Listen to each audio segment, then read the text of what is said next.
안녕하세요. 어떻게 잘 지내고 계셨습니까? 제가 영상 올리는 텀이 글쎄요, 한 짧으면 1주에서 길면 2주 정도 되는 것 같은데, 제가 만드는 기술도 부족하고 아직 시청하시는 분도 적고 그래서 좀 많이 늦어지는 것 같습니다. 그래도 좀 늦게 올리는 점에 대해서는 죄송하게 생각을 합니다. 그 점에 대해서 다시 한번 죄송하다는 말씀 드립니다. 죄송합니다.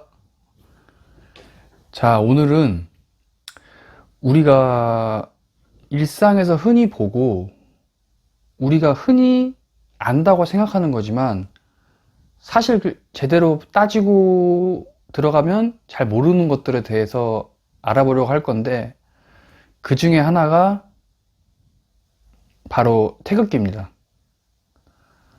우리 태극기에는 그 중앙에 태극 문양이 있고, 위에는 빨간색, 아래는 파란색, 그리고 네 군데 방향으로 건, 곤, 감, 리 이렇게 있다고 하죠. 그죠? 그런데 이 태극기가 결국은 태극에 관한 거잖아요. 그 태극이라는 개념도 근원을 따지고 가면 주역에서 나오는 거거든요. 그러니까 결국 우리나라 국기에는 주역의 원리가 들어있는 거죠.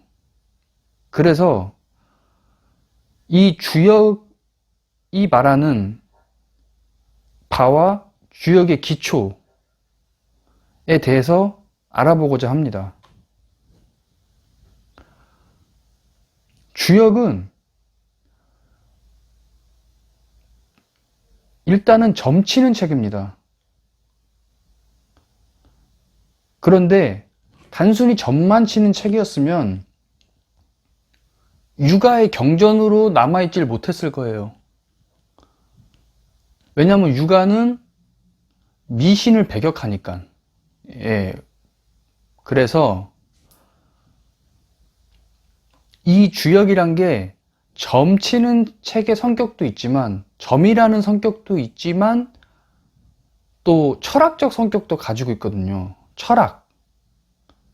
그런데 철학을 말할 것 같으면, 철학은 중국에선 제자백가라고 해서 여러 가지 철학 유파들이 있잖아요. 그죠? 뭐 유가, 도가, 뭐 법가, 뭐 종횡가, 뭐 명가, 또 뭐 불가, 그렇게 있잖아요. 쭉. 그런데 주역은 철학 중에서도 유가, 그 중에서도 중용의 철학을 많이 내포하고 있다는 게 제 생각입니다. 학계의 주류적 생각이기도 하고요.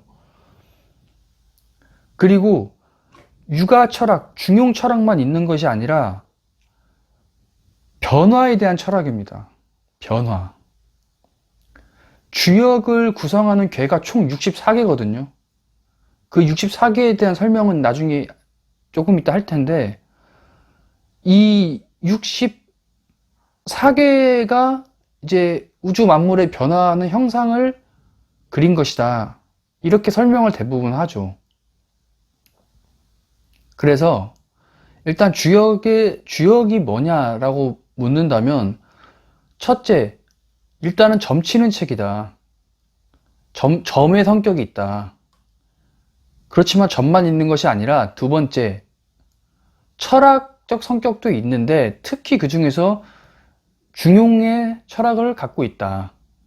그 다음에 세 번째, 변화의 원리를 설명하는 것이다. 대충 이렇게 세 가지, 뭐 또 그 외 나머지를 찾으려고 하면 여러 개가 있겠지만 일단은 그렇게 알 수 있습니다. 그래서 그러면 주역이 이러한 세 가지 성격을 갖고 있다는 건 우리가 알 수 있겠는데, 주역이 지금 우리 시대에서 공부를 하려고 그러면 굉장히 어렵거든요. 주역을 그냥 주먹구구식으로 보는 게 아니라, 정말 옛날에 한자 원문대로 그거를 공부하려고 하면은 굉장히 난해합니다. 이게 한문도 그대로 갈수록 어렵거든요, 이게. 그래서 그렇기 때문에 주역을 공부하기 위해서, 주역을 알기 위해서 사전 지식이 필요합니다. 사전 지식. 이 사전 지식을 뭐냐? 이거를 이제 태극기를 다시 보시면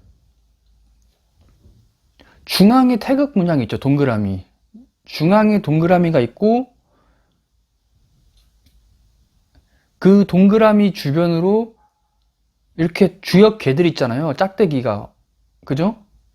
그래서 이게 건곤감리라고 말씀을 드렸고, 이거는 우리가 이제 상식적으로 아시는 분들은 이제 아시는 내용인데, 이 짝대기 중에 어떤 짝대기는 그냥 한 줄로 길게 되어 있고, 어떤 짝대기는 두 개로 되어 있죠. 중간이 잘려서. 이 중간에 잘리지 않은 긴 짝대기, 이거를 양효라고 하고요. 양을 나타내는 거죠. 양효. 그리고 중간에 잘린 그 두 개로 된 짝대기, 이거를 음효라고 합니다. 그래서 음과 양이 조화를 이루어서 개를 만들어 내는데, 다시 태극기를 보시면 이 짝대기가 건곤감리가 다 세 개로 구성되어 있죠. 양효, 음효 이렇게 섞여서. 그러니까 이 짝대기 세 개로 이루어진 건 우리가 확률로 계산을 하면 2 곱하기 2 곱하기 2잖아요. 음양 해가지고 조화를 이루니까. 그러면 2 곱하기 2 곱하기 2는 8이니까 8궤가 나옵니다. 총 8궤. 그렇죠? 8궤가 나옵니다. 그래서 전체로 순양효만 있는 거, 세 가지 효가 다 양효가 있는 거를 건괴라고 하고요. 이 건은 그냥 우리가 일반적으로 하늘 이렇게 해석을 합니다. 하늘. 그리고 맨 위에는 음효고 아래 두 개가 양효인 것, 이것을 택괴라고 하고요.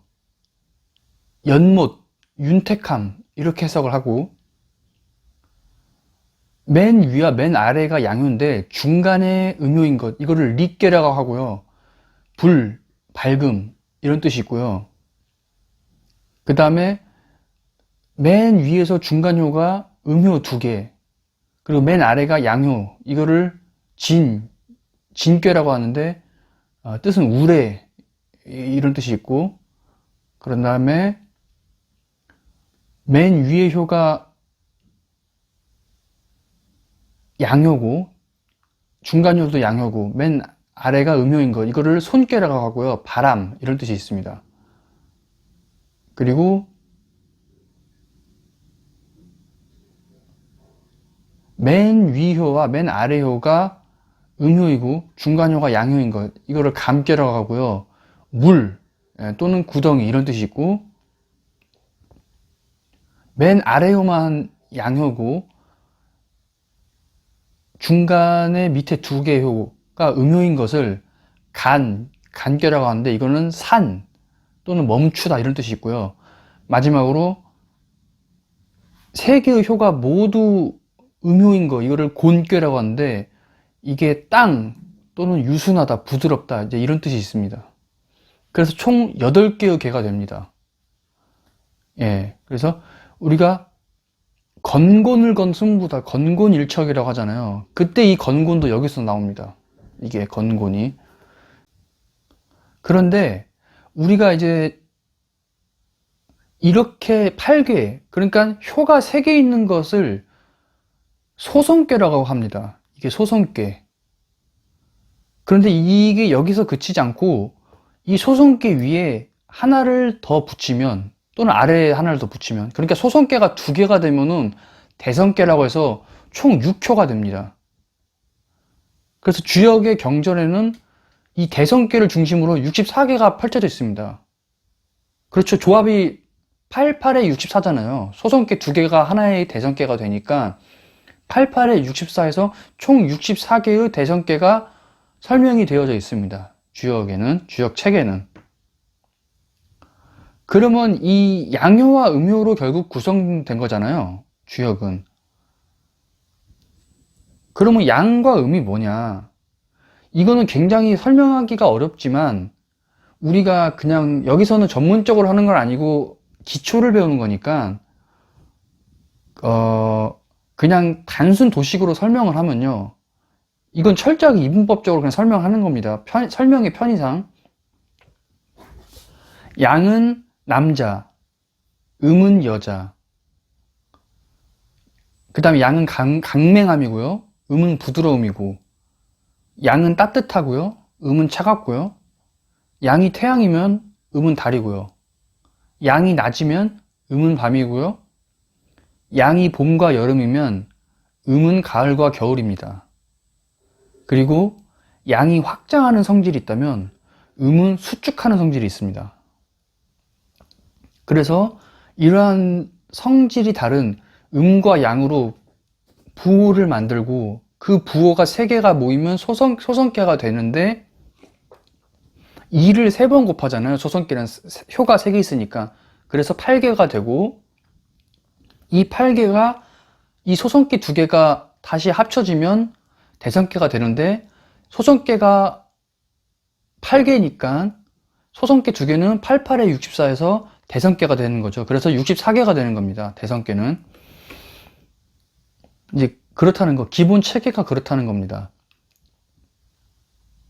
그런데 그러면 이제 주역이란 책을 나중에 우리가 혹시 이제 삶이 힘들다, 나는 일이 너무 안 풀려, 혹시 아니면 뭐 나도 점을 공부해봐서 점을 업으로 삼을까, 아니면 사주를 공부해서 사주풀이로 업을 삼아볼까, 이렇게 생각하시는 분들 있잖아요. 아니면 뭐 요즘 유행하는 타로 같은 거요. 그러니까 타로도 주역 타로가 있거든요. 그러니까 그런 의미에서 내가 주역을 공부해볼까 하고 딱 책을 펼쳤는데, 이제 10중 8구는 포기하는 거죠. 너무 어려워서. 그래서 여기서는 그걸 다 설명을 해드릴 수가 없고, 일단은 기초니까요. 일단 주역이란 체계에 대해 말하면은, 주역이란 체계. 여기에 대해 말을 하면은, 주역은 64궤에 대한 설명을 말하는 상경과 하경이 있고요. 상하경이 있고요. 그런 다음에 이 64개에 대해서 철학적인 해석을 하는 부분이 있습니다. 이거를 전이라고 하는데, 이 전은 계사전, 설계전, 석계전, 잡계전 해서 총 4개의 전으로 구성되어 있습니다. 그러니까 64개 앞에서 개를 설명한 부분이 점사에 해당되고요. 뒤에 부분은 거기에 대한 철학적인 부분인 거죠. 철학이 들어가 있는 거죠. 일단 책에는 그렇고요. 그렇게 해서 이제 간략한 설명을 마쳤고, 이 주역이 이렇게 구성되어 있는데 도대체 뭐 어쩌라는 거냐? 사실 별 의미는 없습니다. 그냥 주역이 이렇게 구성되어 있다는 거지. 그렇긴 한데, 이 주역을 놓고 우리가 태극기의 주역이 그려져 있잖아요. 여기에 대한 일화가 있거든요. 그러니까 우리 태극기를 이렇게 다시 보시면 중간에 동그라미 태극 마크가 그려져 있고, 그 다음에 주변으로 건곤감리가 있잖아요. 그런데 이 태극 마크에는 원래는 이렇게 빨간색과 파란색 색깔을 잘 그려놓지는 않습니다. 일반적으로는. 그냥 검정색 또는 그냥 색깔이 없이 기호만 그려놓거나 검정색과 하얀색으로 대충 퉁치죠. 그런데 이 태극기를 처음에 만들었을 때 우리 이제 대한민국 건국을 하면서 그 즈음에 이 태극기를 놓고 논란이 많이 있었습니다. 이걸 좀 위에 보시면, 이 태극을 보시면 위가 빨간색이고 아래가 파란색이잖아요. 그러니까 이거를 놓고 역술가라든가 어떤 신탁 통치에 대한 찬반 논란이 뜨거울 때 호사가들이 이거 봐라, 위쪽은 빨간색이니까 공산주의, 사회주의 진영을 나타내고 아래는 파란색이니까 자본주의 진영을 말한다.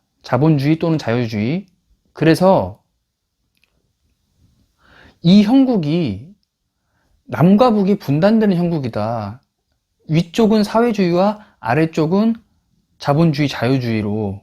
그리고 주변에 이 건공감, 이 괴는 주변의 강국들을 말한다. 그래서 이 조선반도가 장차 둘로 쪼개질 것이고, 그리고 쪼개지는 과정에서 주변국들의 시달림이 많을 것이다. 이렇게 주장을 했거든요.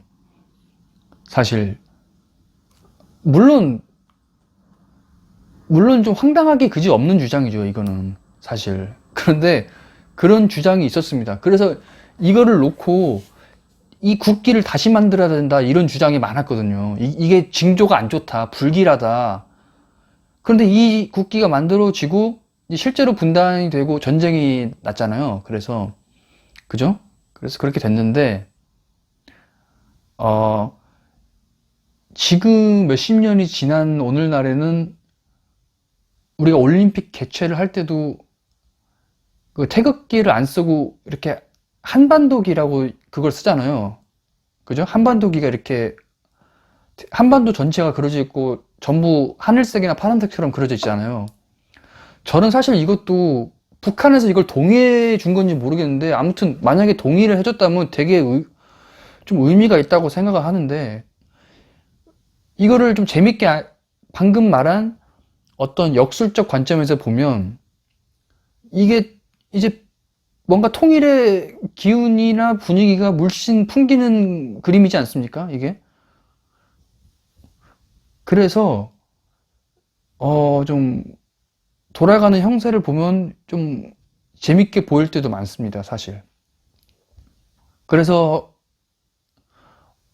오늘의 결론은 뭐냐? 통일 관련 주식을 미리 사놓자.